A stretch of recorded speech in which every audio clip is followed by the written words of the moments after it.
ಸ್ಪರ್ಧೆಯಲ್ಲಿ ನೀನೊಬ್ಬನೇ ಇದ್ದರೆ ದೇವರಾಣೆ ಗೆಲ್ಲೋದಿಲ್ಲ. ಸ್ಪರ್ಧೆಯಲ್ಲಿ ಗೆದ್ದ ನಮ್ಮ ನಾಯಕನಿಗೆ ಸ್ವರ್ಗದಲ್ಲಿ 9 ತಿಂಗಳು ಹೇಗೆ ಕಳೆಯಿತು ಎಂಬುದೇ ಗೊತ್ತಾಗಲಿಲ್ಲ. ದಿನಕ್ಕೊಂದು ಗಾತ್ರಕ್ಕೆ ಹಿಗ್ಗುತ್ತಾ, ದಿನಕ್ಕೊಂದು ಬಣ್ಣ ಪಡೆಯುತ್ತಾ ದಿನಗಳು ಕಳೆದವು. ಏನು ಬೇಕೆಂದರೂ ಎಲ್ಲವೂ ಅಲ್ಲಿಯೇ ಸಿಗುತ್ತಿತ್ತು. ಪ್ರತಿಯೊಂದು ಸಿದ್ಧವಾದ ರೂಪದಲ್ಲಿ ಸಿಗುತ್ತಿದ್ದುದರಿಂದ ದಿನದಿಂದ ದಿನಕ್ಕೆ ಅಣುವಿನಂತಿದ್ದ ನಮ್ಮ ನಾಯಕ ಆನೆಯಂತೆ ಹಿಗ್ಗಲಾರಂಭಿಸಿದ.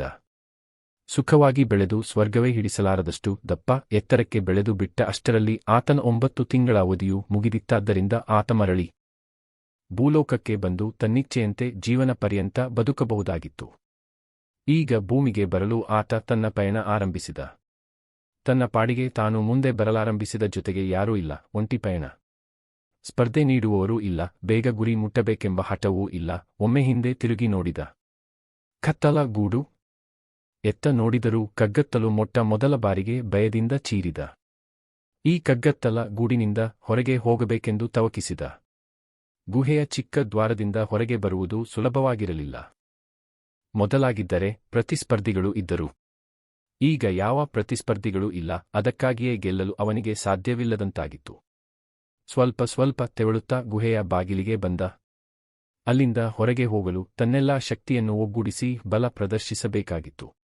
ಭಯಗೊಂಡ ಮನಸ್ಸಿಗೆ ಶಕ್ತಿಯನ್ನೆಲ್ಲ ಒಗ್ಗೂಡಿಸುವುದು ಸಾಧ್ಯವಿಲ್ಲದಂತಾಯಿತು. ಆದರೆ ಪ್ರಯತ್ನ ಮಾತ್ರ ನಿಂತಿರಲಿಲ್ಲ. ಅವನ ಪ್ರಯತ್ನದಿಂದ ತನ್ನನ್ನು ಸ್ವರ್ಗದಲ್ಲಿ 9 ತಿಂಗಳು ಹೊತ್ತು ನಿಂತಿದ್ದ ತನ್ನ ತಾಯಿಗೆ ನೋವಾಗುತ್ತಿರುವುದು ಆತನ ಅರಿವಿಗೆ ಬಂದಿತ್ತು. ಹೊರಗೆ ಬರಬೇಕೆಂಬ ಛಲ, ತನ್ನ ತಾಯಿಗೆ ನೋವಾದೀತೆಂಬ ಆತಂಕ.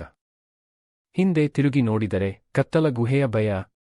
ಮುಂದೆ ಬರಲು ತನ್ನ ಶಕ್ತಿಯನ್ನೆಲ್ಲ ಒಗ್ಗೂಡಿಸಲು ಸಾಧ್ಯವಾಗುತ್ತಿಲ್ಲ ಎಂಬ ಹತಾಶೆ.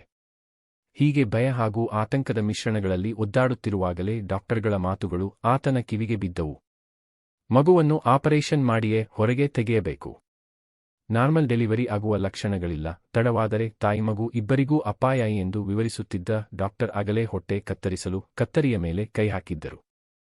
ಆಪರೇಷನ್ ಮಾಡಿದ ನಂತರ ವೈದ್ಯರು ಆತನ ದೇಹಕ್ಕೆ ಕೈ ಹಾಕಿದರು.